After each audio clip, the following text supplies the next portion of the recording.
कोल्हापुरातील विविध शिवप्रेमी संघटना आणि शिवरायांच्या वंशजांनी सुरू केलेल्या प्रतिष्ठानच्या माध्यमातून शिवमृत्युंजय पालखी सोहळा पार पडला। या सोहळ्यात पन्हाळगडापासून पावनखिंडीपर्यंत रात्रभर पालखी वाहून शिवप्रेमींनी हा सोहळा पूर्ण केला।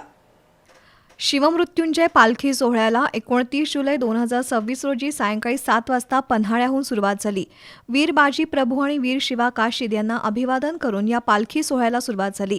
रात्रभर काट्याकुट्यातून आणि दरीखोऱ्यातून चालत दुसऱ्या दिवशी पहाटे पालखी पावनखिंडीत पोहोचली।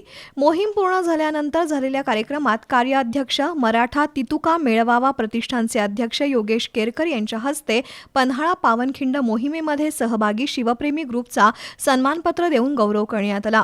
तसंच हिंदू जनजागृती समितीचे राष्ट्रीय प्रवक्ते रमेश शिंदे, स्वातीताई खाडे यांचा विशेष सत्कार करण्यात आला।